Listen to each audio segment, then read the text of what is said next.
Hey everybody, thanks for joining us today for SketchUp Live Episode 3. I'm Josh, he's Aaron, and today we're talking about scale figures in SketchUp. Scale figures have a variety of different names. You can call them face me components, scale figgies, 2D figures, scalies, So flat-faced doppelgangers. yeah? You can call them whatever you want. Yeah. In this case, we're going to call them scale figures. So we're going to try to stick to that. If we slip off on somewhere else, please comment and let us know that we are less than perfect. So as many of you know, you can see my screen here. There's Chris hanging out in the sort of the default SketchUp view there. And he's providing the simple function of providing scale in our infinite 3D space. Okay, one of the things that people do right away when they go into SketchUp, and there's nothing wrong with this, but they'll go in and immediately delete that scale figure. Again, it's your SketchUp. You can do what you want, but as soon as that scale figure is gone, there is no reference for size. So if Josh was to come in and draw a shape right now, no idea if that's shoebox size, refrigerator size, really don't know what that is. With a scale figure there, when Chris is there, then we can actually tell how big that shape is compared to Chris. But the scale figure doesn't have to be the default. You can actually go in and replace this with a scale figure of your own making. Oh yeah, much better. There you go. Josh is just upped the quality of his SketchUp drawing by putting himself in as a scale figure. So one of the things we want to look at today is how to create your own scale figure. So we're going to look at that now. The first thing you're going to need to make a scale figure, of course, is switch to my monitor, is an image. So if we hop over here to my SketchUp, so you don't always have to have a picture of myself. I could have a celebrity scale figure if I wanted to. If I look at Scale here, is very clear there. yes, it's obvious how big it is from George Costanza. I got a couple pictures of our coworker Wyatt right here, and we're going to flip through them and see what makes a good reference image for a scale figure and what doesn't. This first one, it's a good picture of Wyatt, but you can see it's definitely being shot up from below. I can see the feet pointing out at me. Wyatt's got a little head compared to the rest of his body. This is an awkward image. It's not a good image to use for a scale figure. You know, maybe for Wyatt's rap album he's about to release, that would work, but not for a scale figure. Number two, also not a great figure. This one's shot too high from above. If I can see the top of the feet like this, it's generally a good idea that that's not a good reference image. Clicking through here, third one, well, that's not a good picture of Wyatt at all. Mostly because the socks are too dark and they blend in with the couch. Yeah, it's a terrible choice. Number four, here we have a good reference image. This is shot straight on at Wyatt, so it's looking directly at him. It's also shot from low, so it's as close as possible to the ground plane, but without tipping up and looking up at Wyatt. So this is the image that we're going to use for our reference image to create a face me component. So I'm going to hop back over to Josh, and he's going to start walking through the process of making a Wyatt scale figure. So first thing you want to do is go to File, Import, and we're going to locate that image file. So right here I know that that's the name of that file, and use as image is the format that we want to use here, so it comes in sort of as pre-grouped geometry. If you don't see your image selectable, you may want to fiddle with this format categories here and choose the exact image type or the all supported image types choice there. So again, use as image, got the file selected, go to import, and initially I'm not too worried about scale. We're going to scale wide up here, the next step here. So I don't need myself in there anymore. I'm going to go to the rotate tool and rotate this up 90 degrees first. And I'm going to draw a line from his head to his feet. Actually, first I'm going to align myself with one of these views here. So I'm looking straight on perpendicular at the image. That's not an absolute necessity. That's something that is a preference. So if I'm looking straight at it, of course, that's how I'm going to actually draw the character, right? So I can, as I'm moving in, I can zoom in or spin around as needed. So I drew a line here. You don't have to draw this line. You can use the scale tool just on the photo. But I like to have geometry that I can snap to, so I'm very, very obviously selecting the top and the bottom for the reference here. That the line scale just goes from reference. top of the head to the bottom of the feet, right? So now in SketchUp with the tape measure tool, if I click on the first point, click on a second point of something I want to change the size of, you can see in the bottom right it says 17 feet. Wyatt's a tall person, but he's not 17 feet tall. So I just clicked once, twice, and now I type in his actual height, which is 6'1", and then enter. And SketchUp will prompt me to resize the model. In this case, all I have in this model is this photo and that line. So I can certainly resize the model here. You may want to be careful with this if you have other geometry happening. You may not want to resize your entire model. You may want to do this inside the group or the component, but in this case, this is all we have in the model, so we can certainly resize it this way. And this is important. This is just something we use to create scale figures. That's actually important information to use on all kinds of models. Anytime you import a reference image and want to set the size, that's a couple steps you're going to have to go through. Yeah, so now when I click on this line here, you can see I have entity info open, and it does say 6'1", so I know that this is indeed at the correct scale. Go ahead and get rid of that line now, and we're just about ready to start drawing. One thing I'd like to do first, you don't have to do this, but it's nice to put this image file on a different layer in SketchUp. So I'm going to make a new layer. We'll just call this photo, and then click on that photo and toss that on that new photo layer so that when I uncheck photo, it goes away, which could be useful as you're drawing. If you want to get the photo out of the way temporarily, you can toggle that back on or off. All right. So now that we're going to go in and start, Josh is going to actually start drawing. Want to talk real quick about what makes a good scale figure, or what are you going to include in your scale figure. Now, there's no hard and fast, this is what you have to have for a scale figure kind of rules, but there are some general rules of thumb that we use when we create our own scale figures. If you look at some of the scale figures behind me, you can see that a lot of facial details not added in, maybe a line here or there for a chin or represent where an ear or nose might be, but really it's kind of just a shape to represent that there's a person there. Things like hair, clothing, jewelry, all that's kind of included, but not in extreme detail. I'm not going to go in and put a watch face on necessarily, just more of a band to represent where the watch is, that kind of thing. So again, not required, that's not the way you have to do it, but that is kind of our rule of thumb as far as how we go about doing that. So with that, Josh is going to start drawing Wyatt the scale figure. So you can see here as I'm cruising around drawing these lines, it looks kind of blocky right now. I'm not really trying to be super precise because these scale figures, you'd be surprised with even a low level of detail. They look pretty good. We'll talk about this here as we move along, but you can certainly be very precise, use a few different tools to make things super curved. But in this case, I'm being pretty rough here. You can see there that surface filled in. I can keep going here. Trying to go quick, you can see that sometimes if I'm zoomed out too much, it's hard to actually draw a line where I want to. So all you have to do there is just zoom in, get up close and personal with this person's face, and you can easily draw that line how you want to. Right, sometimes inferencing gets in your way a little bit where it's going to try to snap to a straight line on an axis or parallel to your previous line. In that case, like Josh said, if you just zoom in a little tighter, you can actually control exactly where that line's going to go. And sometimes you may not have surfaces fill in when you think you have a closed loop of coplanar edges. So in this case, if I were to trace an edge, that fills it in. If it's still not filling it in, you may have a gap somewhere, or you may have a line that's extended out like that, and you just need to force SketchUp to close that surface. So if we're lucky, Josh will have some problems modeling. It's unlikely, of course, but pretty unlikely. Yeah, but it could happen. Anything's possible. So Josh is just going to continue clicking around here. Again, not really a specific way you have to go about this. There's not a specific level of detail you have to include, but it is almost an artistic process as far as what details you want to include, what do you want to trace, which parts do you want to leave behind.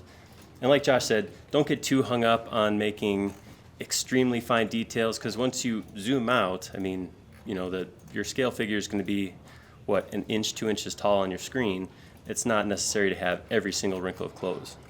Yeah, and as you can, I haven't drawn very much, but if I just take away the photo already, that's obviously Wyatt. We already know that's Wyatt. Because Wyatt has no ears. Good point. Let's draw some ears.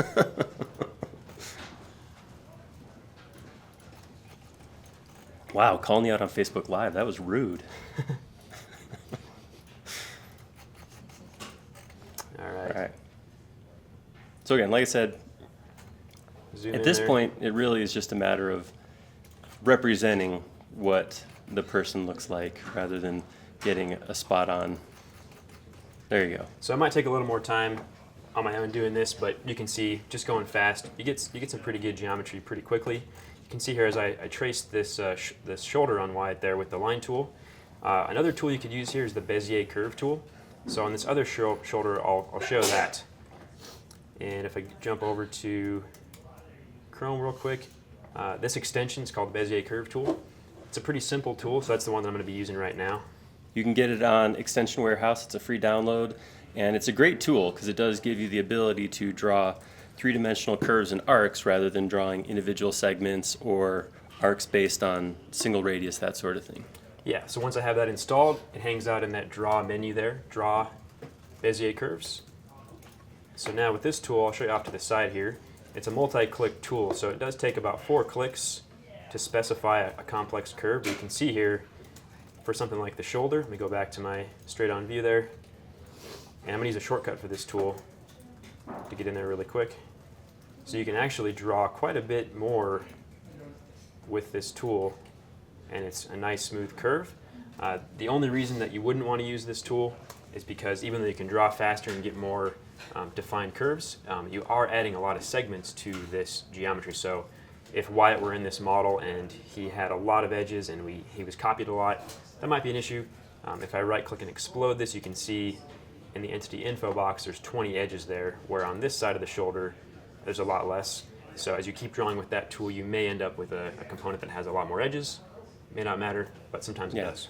That's kind of your call. You as a designer, as the SketchUp user, get to decide how much detail you want to put in here. Something I want to point out too that Josh just mentioned, he said he has this set as a shortcut right now. Something you want to consider as you're using SketchUp, this is like a pro tip, is using those preferences and changing them depending on what you're working on. So you may want to actually, on a job-by-job basis, change some of your tooltip or your shortcuts. So you may actually use Bezier a lot for a while, and then you don't use it so much, and you find that what does he have, Shift B ends up being a tool you want to use somewhere else. It's real quick, real easy to change those shortcuts, and it's real helpful, especially if you have a repetitive command that you're using over and over again. So yeah, it's easier as I'm kind of flowing and drawing here to just use that shortcut. So Shift B and then the L for L tool. So I think it's worth making that something like that a shortcut. And something else that's really nice about Bezier tools is using it with the newest inferencing commands. Those being is it tangent? I always call it the wrong thing. The purple line, the pink or purple line. So if you draw one curve, you can actually use that inferencing to make sure that the start of your next curve lines up exactly with where your last curve ended. Yeah, let's try that here. So we've got a curve right there. If I want to continue that curve with the next use of the Bezier curve tool, I should be able to locate, there it is, that tangent inference. I kind of pull away and make sure that that line sort of comes off tangent, which actually is pretty useful for tracing a photograph. Right, which is great because then you don't end up, sometimes when people draw curves like that and connect them together, they get like a sharp angle in the middle of a curve that just doesn't look natural. By using that reference point, you can always kind of keep it nice, smooth, flowing line, so it all looks like one piece in the end. So Aaron, you may have to fill some time here as I draw. All right, I can do that. I can talk about things. Tell us a story, tell us some SketchUp tips. No, one of the things we wanted to point out was the reason we're doing this is because this creation of these scale figures became kind of a big thing in the SketchUp office. We recently released our SketchUp team page. As some of you guys have probably seen that. It was all over our Facebook and all of our social media and stuff. And everybody who was in the office had to go through and create their own face me. So there was some begrudgingly. Yes, some with a little hand holding or pushing, cajoling. But eventually, we got a lot of them made. But that was something we talked about. We actually had some skill builders on these similar kind of tips. And we learned some tips from users too, which is great. It's always nice when we publish something to hear back from people and have them tell us, here's a way that I found that helps a lot, or here's something you may not know. I learn stuff from people all the time that I had no idea about SketchUp. Okay, so you can see here I've got one blue face there. So as you're drawing, you might see some white faces, some blue faces. If that's new to you, all that means is it's a reversed face. So if I right click, I can reverse that face. And SketchUp does have a front color and a back color by default. And this is not imperative that you do this, but it is good practice to always have your white faces facing out. That becomes important later on as you're applying textures, and just something worth doing at this point. Yeah. And I want to remind everybody, as we're going through here, if you have a tip, you have a question, you have a comment, you have a good time-filling story, we'll take those too. Just go ahead and ask it, and we'll answer if we want. So I'm going to jump down to the pants while we're waiting on that. I want to mention that edge color thing. Yeah, so while Josh is setting this up real quick, somebody did ask what version. Josh is using 2017, so this is the most recent, most up-to-date version available. Boy, it is really hard to see those edges on those blue jeans. Yeah, so one pretty cool thing you can do here that I believe it was Eneroth that pointed this out is, in this case, there's a couple things I could do here. I could change the opacity of my photo so it's a little bit easier contrast let's see what as I'm that drawing. looks like. So I could go X-ray mode, or actually change the opacity of this particular image, so I can toggle X-ray on or off. Is there a downside to flipping on X-ray like that, though? Yeah, so with X-ray mode on, you can much more easily go through the plane that you're trying to draw on. So if you do X-ray mode, that's fine. Just be a little more careful to do an orbit and kind of check, are you still on plane? So, as you're drawing, even with X-ray mode off, you may think you're drawing on that plane, but as you orbit around, oh, I did there. So as you're drawing here, it's hard to fail intentionally. You can see that one went through, but as you're looking at it from a certain direction, it may look like it's actually where you're trying to draw. So by keeping X-ray off, you're more likely to snap to the face. Yeah, but another way to handle the situation, probably a better way, is to temporarily change your edge color to something besides black. So the way that's done in SketchUp is with the Styles panel. And with Styles, if I open that up, one of the attributes that you can change is the edge color. So you can see down here, the edge color is currently by default black. If I click on that, I can change it to something that gives us a little better contrast. Let's try yellow. So now as I draw, wow, it's a lot easier to see. That yellow is a little bit easier to kind of see where I'm going. Where was that tip when I was doing the skill builder? Yeah, didn't you make those videos? Somebody did. Well, I just use X-ray mode, but having tried this is probably a little bit better. And it can be just temporary because you can turn that back to black anytime you want. So thanks to Eneroth for that awesome tip. And you can see here, I'm not really trying to trace the photograph exactly. I don't need to get every pant fold in there. You certainly can, but for today's demonstration, I just want to get something that's roughly looks like Wyatt. A thing that looks like Wyatt. Yeah. All right, so this is something that Josh was talking about. It's not closed up yet. There we go. So it's getting there. Reverse that one. So what do you do when you have that left or that right piece of Wyatt's shirt up there? Can we hop back up there real quick?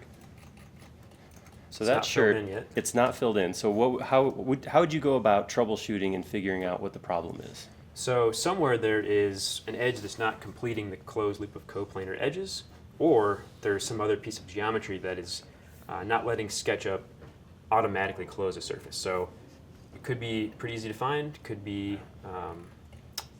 take some time to look and find that gap, or you may want to use an extension that highlights these edges. I think one of those is the 3D printing one, right? There's what's the name of that one that locates the edges? So if your solid's not solid. Solid Inspector? That's the one. You could use that, or you could try to draw some geometry like this and see if something is closing. Let's see what happens here. So we know there's no gap there. Sometimes this could take longer depending on what's going on. In this case, I've got this line here protruding out into this surface, so that might be what's causing this. Yeah, it is. So that surface didn't close because we had this line hanging out here, and I want to keep that line as part of the component. So I'm not going to erase that, but I'm going to erase this stuff so you can see that it was a closed loop. What's that? You want to switch your colors back at Yeah. this point. It's a little washed out with the yellow. Yeah, let's let me finish drawing this first. Right. So like Josh is saying, though, the issue there is he did not get a closed shape when he was done. There's a little line hanging down inside, so SketchUp didn't see it as a closed surface. So if that's the case, which, like you said, that's something that happens a lot when you're creating those details. Like some of these scale figures behind us have little just folds in the fabric of their shirt or their pants or something like that. It's a good thing to have, but it might prevent the surface from closing automatically. So a couple extra clicks to get that to close. Something else that'll happen which prevents things from closing is if you draw a surface or a line out of plane. So in this case, if a line comes straight out rather than staying on plane, then that'll prevent it from closing also. So that's the kind of stuff where you just have to kind of hunt around, try to find the lines that aren't right. The other thing is watch where you're clicking, because again, a surface is only created when all the lines connect and close up. So if you have a single line anywhere that's actually off and the 2 points don't meet or anything like that where it doesn't close up, then of course you're not going to get a surface either. So whatever you do, don't go fast like Josh is going right now. Yeah, as you can see, even though I was pretty rough, it still looks like our friend Wyatt, I think. Yeah, absolutely. Yeah. You can tell that he's a handsome gentleman, even with just no face. Yeah, with no face. Great.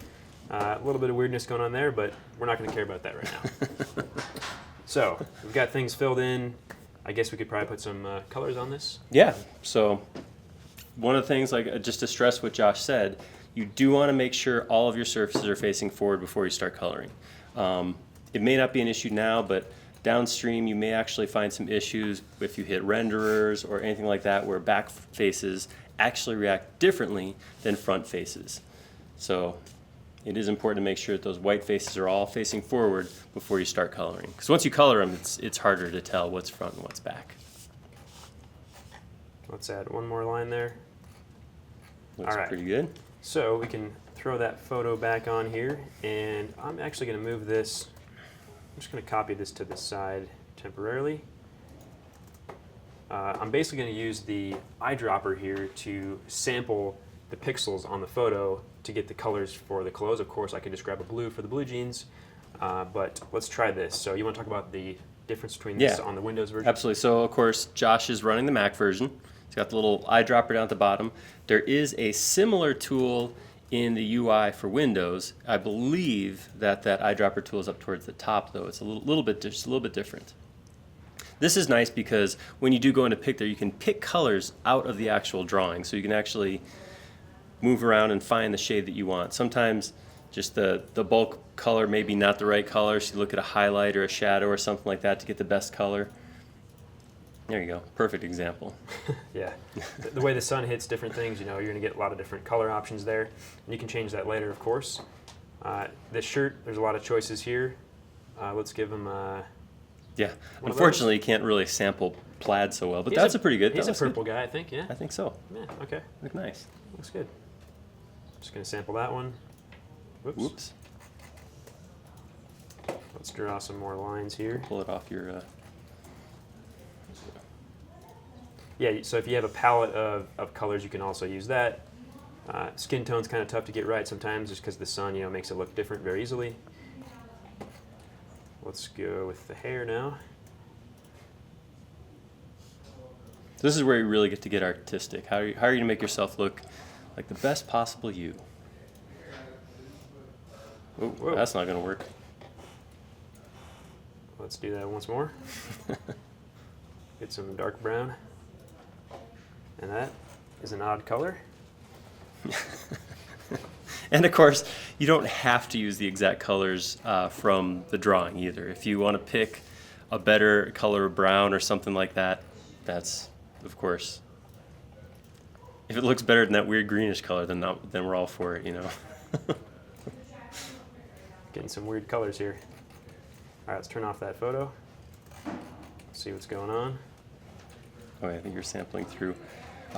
So what Josh just saw was he was trying to use the eyedropper color to sample a color off the drawing, and because his drawing, the surfaces that he created in the face me were directly on top of the reference image, when he was using the pick tool to pull a color, he was actually pulling color off of the drawing rather than the surfaces he created. So this is where that separate layer for the drawing comes in. So his photo layer, he was able to just flip it off real quick and then hop over and pick the color he wanted.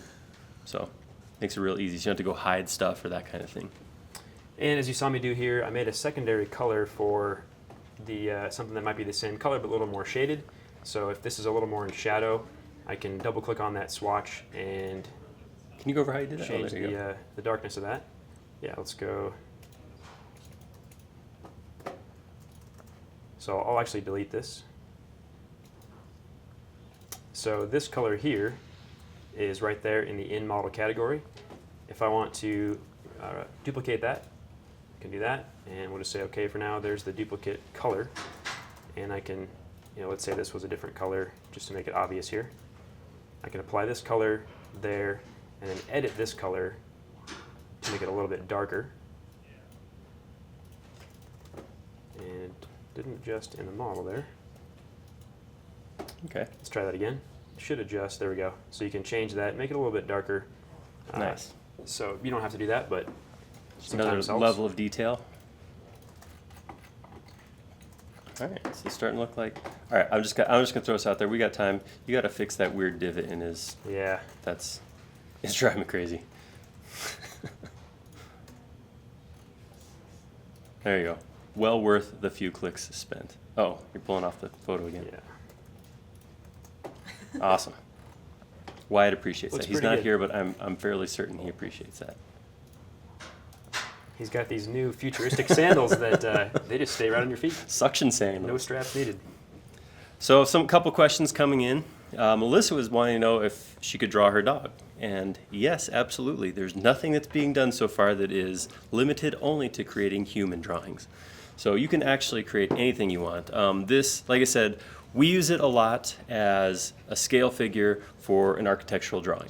That's kind of the thing that's where it came from, but there's no reason to limit it to that. If you have any sort of entourage, you want to do a plant, a car, anything, you could actually just draw it in the same 2D manner and put it in the drawing. And like I said, going from there, it doesn't have to be architectural either. If you just have a drawing of something and you want to just add some flavor to it, add a little something to sparse it or spruce it up, you can do this. Take an image, make a scale figure. I guess it wouldn't be a scale figure then, it'd be a scale thing. And yeah, save it and drop it in your drawings. It doesn't have to be people and it doesn't have to be for architectural work only. Certainly, yeah. I've seen a few questions come in there. Here's our SketchUp team collection. We're still kind of working on this, but there's a lot of our colleagues in there. What else was there? Someone was talking about useful for only architects. Yeah. Got that. I want to proceed to make this an actual face me component. Yeah, so right now it's just a bunch of vertical surfaces that look like Wyatt. So it's not really a face me scale figure yet. Yeah, so the face me components, if you're not familiar with those, they are special components in SketchUp that always face the camera. So as the camera moves around, that component will always face the camera and give the illusion that it's perhaps a 3D thing, or it just kind of gives the whole scene more of a 3D feel because that, even though it's 2D, it can always face the camera. So I'll show you how to do that.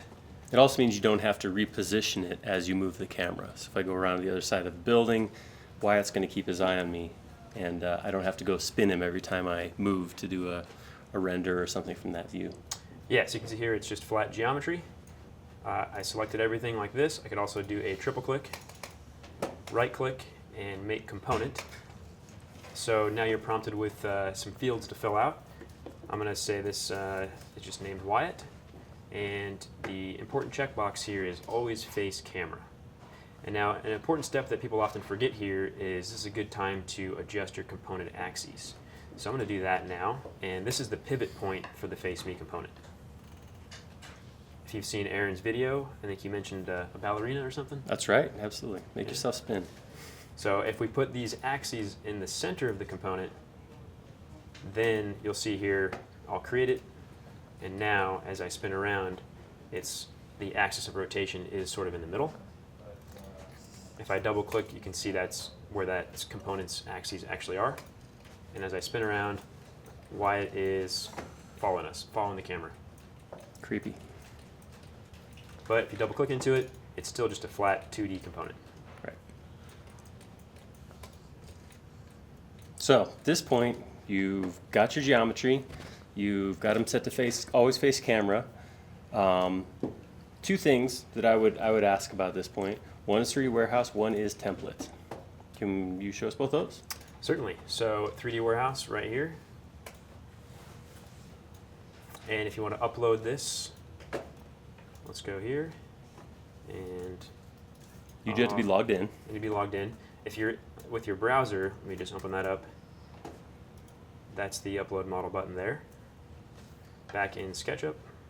Let's go to File. And go to File, 3D Warehouse, Share Model. And I need to save that. Try that again. Ah, good tip there. Purge unused. Let me cross this out here and go to Window, Model Info. Purging unused is good because as you draw these components, you might be sampling materials and colors. So purging unused gets rid of materials, even some styles you may have used that were during that process. So it kind of cleans up the model a little bit, gets rid of extra data that we don't need. What about your reference images? This one here is still there because I have that on a separate layer. Don't need that one anymore. I could, you know what, at this point, I do want to delete this for uploading to the warehouse, so good point there. Let's just get rid of that whole layer, and now we'll save the model. So now there's no longer an image file in there, which actually could take up a lot of space in terms of the file size. Not a big deal for a thing like a component, but it is good to clean things up, and perhaps you didn't want to share that photo with everybody. It's also a best practice for 3D Warehouse. You really want those 3D Warehouse files to be as lean as possible and really just have the information that you want to have in the component up there. So File, 3D Warehouse, Share Model. And here's where you can fill out the title, provide any other information that you want, tags. So yeah, make sure you get scale figure in your tags, that way people can find it. Also, 2D people seems to be one that we found a lot of models under. yeah, So you can put as many of those as you want, separate with a comma, and that's just going to make it easier for people to find you. There lots you go. of options. Good stuff. All right, what kind of questions we got coming through?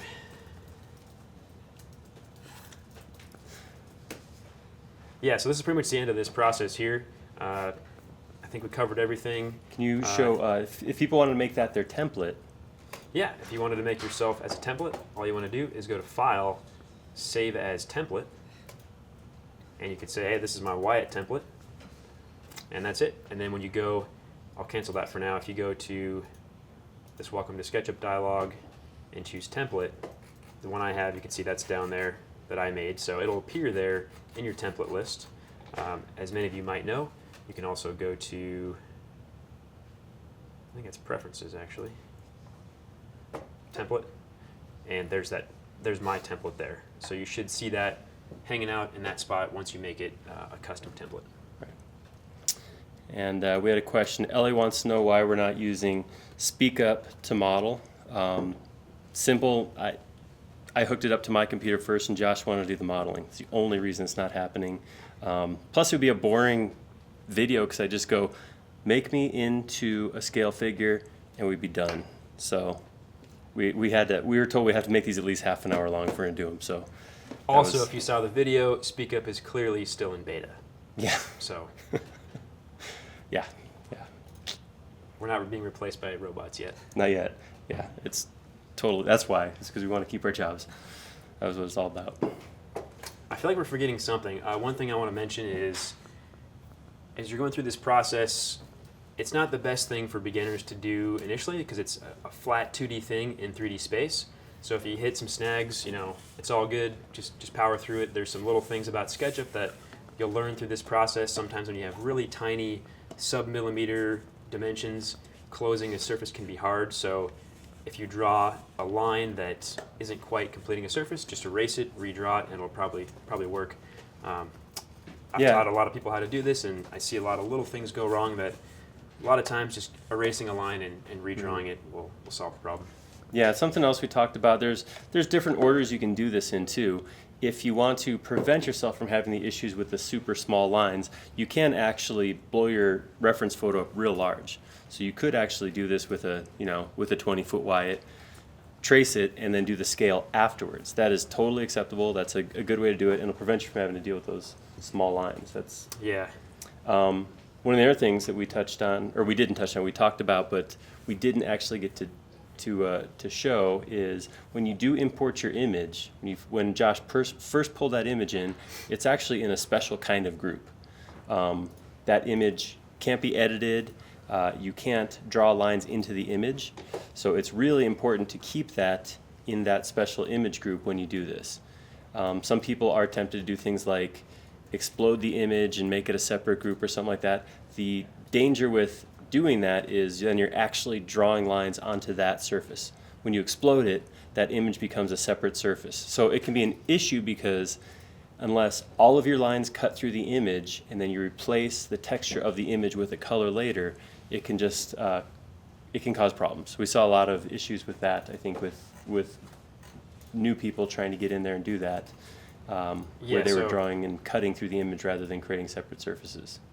Yeah, what Aaron is saying is here, if I draw directly on top of that image file, I'm drawing on that image, and it's not the ideal way to do it. You want to trace it on top of isolated geometry, basically. Right. So that's the way an image initially comes in.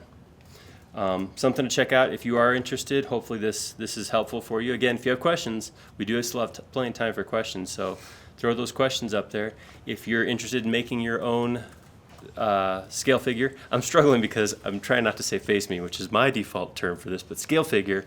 If you want to make your own scale figure, do check out Skill Builder, our Skill Builder playlist on our YouTube channel, because it does go through all these steps, and of course you can pause, rewind, slow down, whatever you want, step through at your pace. It's a good reference, a good spot to see how to do this, like I said, step by step. A lot of the stuff we covered. We did cover a couple things here that we learned after these went up, though. So you can see here on my screen, I've got the Make Your Own Scale Figure playlist that Aaron did set up there. So there's a series of 4 videos there that you can check out that hopefully, if today wasn't meant to be, taking you through it exactly, step by step in more detail, these should help you out if you want to kind of watch that process again. Yeah, and I think there's a link to the playlist somewhere in the comments too, so that's a good spot to reference if you don't know where to get to them. Yeah. All right, well, I guess unless we get a couple questions coming up, we're nearing the end of our prepared material. Yeah. I don't see any more. I see the one from Ellie. All right. One more question, come on. Josh is going to start an interpretive dance or something if we don't get something. Probably not. Probably not. All right. Well, I guess that that may conclude what we have prepared. So, again, we appreciate you guys coming by, watching what we're doing. Hopefully this is good information. Hopefully this is helping you out and you're learning something. If you can, go in, create your scale figure of yourself, get it up on a 3D warehouse, tag it, share it with everybody. Yeah. Thanks for joining us. That's it for now. And we'll see you at episode 4 next time. Cheers. Thank you. Draw a scale figure.